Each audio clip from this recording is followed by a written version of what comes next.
What's up, everybody? Welcome to today's edition of Everyday Discipline, where we decode, deconstruct, and reverse engineer self-discipline for you to get whatever it is you want in your life. That's right, whatever you want is predicated on the amount of self-discipline you have in order to get it. There is no way around that. There isn't another skill that you can learn, because who cares if you learn the best sales techniques in the world, or you learn the best marketing techniques in the world, or you learn any techniques, the best in the world. It doesn't matter if you don't have the discipline necessary to execute them, which is exactly why we talk about it here on this show. My name is Brent Kokel. I'm your host. As always, I love it when you guys are here on the show with me. If you've been on the show with me for a while, you know that over the last couple of years, there have been some ups and downs in terms of my thoughts about staying in California. You can go back and listen to some other episodes, specifically the Land of the Free, ? And then Saving California. Those are a couple, and also One to Many. You can go back and you can see exactly how I feel from a standpoint on all the shit going on in the world today, if you want to go listen to those episodes. And you will have no questions about exactly where I stand if you go listen to those episodes. Hint, it ain't on the left. So you guys know that I've been up and down trying to think, like, well, are we going to stay in California? Are we going to leave California? Like, how is this whole thing going to go down? And a couple of years ago, it was probably 2 years ago, we were thinking, hey, we're going to move to Nevada. Nevada is kind of close to where we live. We were going to move to Reno, but not like shitty white trash prostitute Reno like you probably think about. There's part of Reno that really looks like Tahoe. It is on the backside of Mount Rose, like on the eastern side of Mount Rose. So you got a lot of pine trees, and it's a forest. It's not just like high desert, which is what most of Reno is like. And we were looking at this house there, and we were sure that we were going to get this house. It was beautiful. It was an amazing house. This guy built way more than he needed to. Like, he had all this cool shit. Like, he made a kitchen chandelier out of an old pipe that he found out in the desert, which, as I explain it, you might be thinking that sounds terrible. But it's like this really cool, like rustic, like old pipe with this, I don't know, he wrapped these electrical wires around it that were hanging lights, and it just looked cool. Everything was like amazingly well done in this house. And we're thinking like, okay, we're getting it and we're going to move there, and that's going to be the end of it. And so we get back from that weekend up in Reno, and my wife and I are like, holy shit, we have to sell our house like right now. And that means that we've got to get a bunch of shit out of our house, because I don't know about you, but we tend to collect shit that we don't need, or we buy more shit that we don't use. That's probably a better way to go about it. We buy more shit that we don't use. And so we had like a bunch of stuff in our closets. We had a bunch of stuff in the garage. This was back when we had the great idea that we were going to homeschool the kids. So we had a couple of desks in the office at our house that were like these mobile whiteboard kind of desks, and just a whole bunch of stuff, right?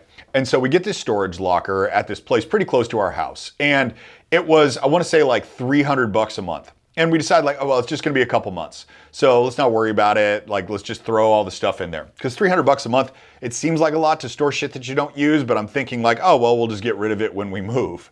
And of course, we don't pull the trigger, or actually, we didn't get our offer accepted on that house.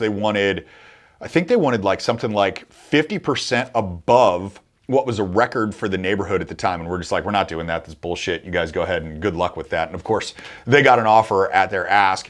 And now, had we bought that house, of course, it would be up 30% over that. So that's the way it goes.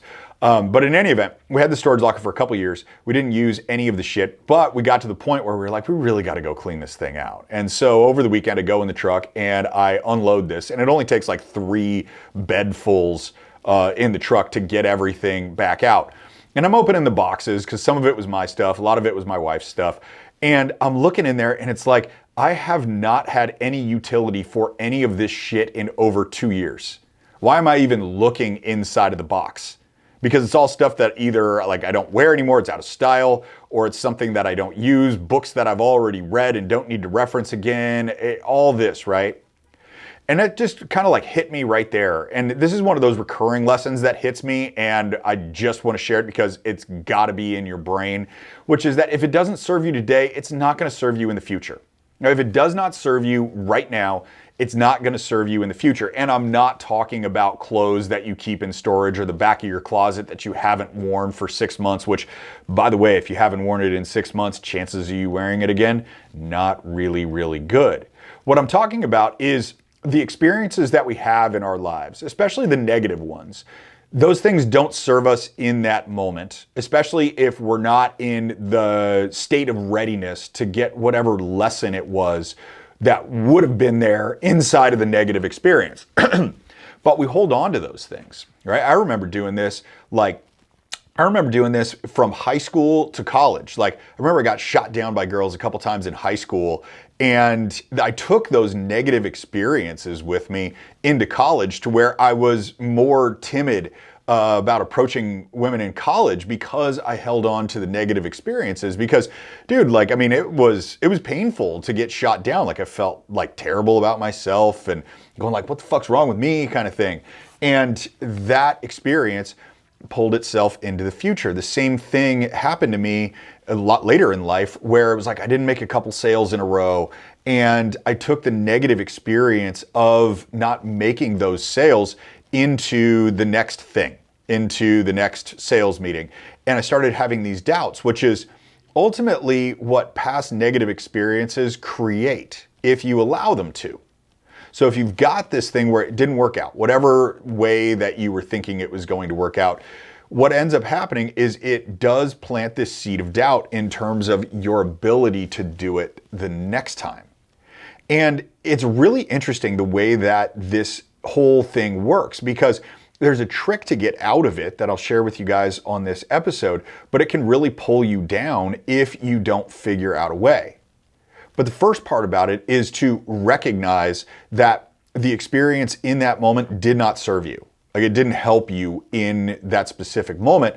So why would it ever help you in the future? The recognition that it's like, okay, this wasn't good. This was the experience. Doesn't serve me right now. And look for the lesson in that moment.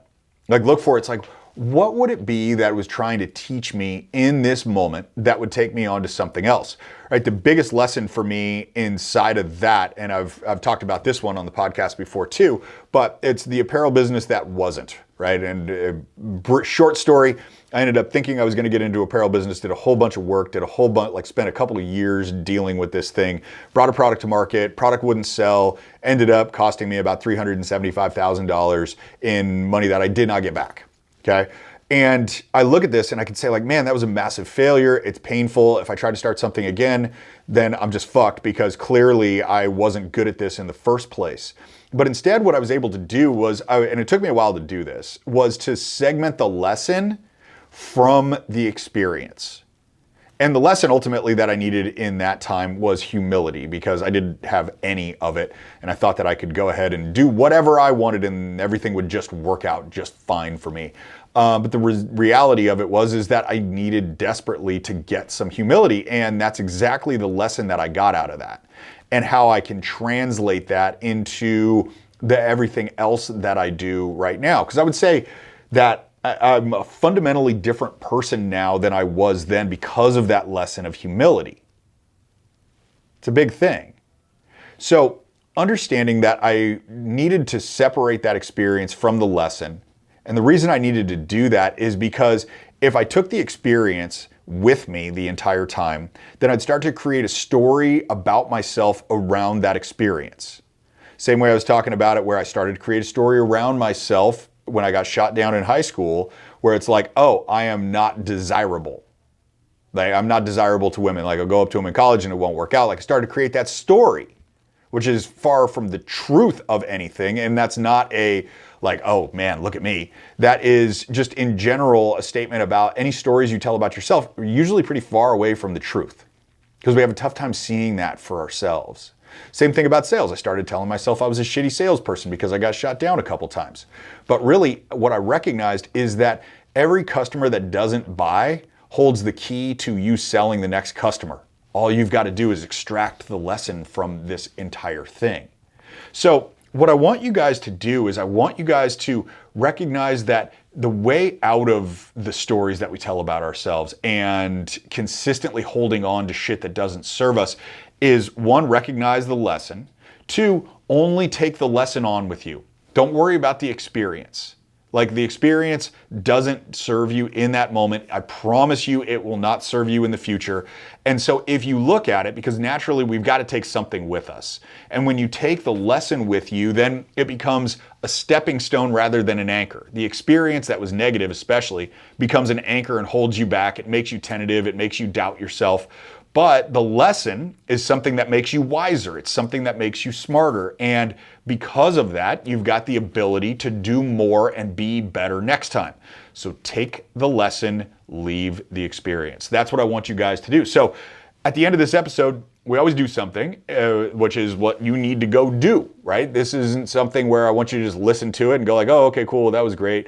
Like, do something about this. If this message was one that you felt like hit you, where it's like, okay, yeah, I really do need to do that, then I just want you to take a look at your just most recent negative experience. I don't care if that was a business thing, body thing, like a relationship thing, wherever it was, right? Take your most recent negative experience. And I want you to sit back and think about, what could the lesson be in that negative experience? What was it trying to teach me when it didn't go the way that I want it to go? Just identify that lesson, and then you can take that lesson forward, but you got to identify it first. So do that in the next 24 hours after you listen to this episode. All right, guys, that's it. That's the show for the day, everybody. As always, I really appreciate you guys being on here. Been hitting this a lot lately, but please, if you haven't yet, give the show a rating. It really helps me out on whatever platform that you are listening to this show on. I want to get this message out to as many people as possible. I don't sell anything on this podcast. I don't want anything from you other than for you to improve yourself. And it's important to me that this gets out to the maximum number of people, which will certainly help you guys putting in a rating for this. So please put in a rating if you have not done so already. And if you already have, thank you very much. And as always, guys, I'm going to do my job and come back next time. I want you to do your job and you come back too.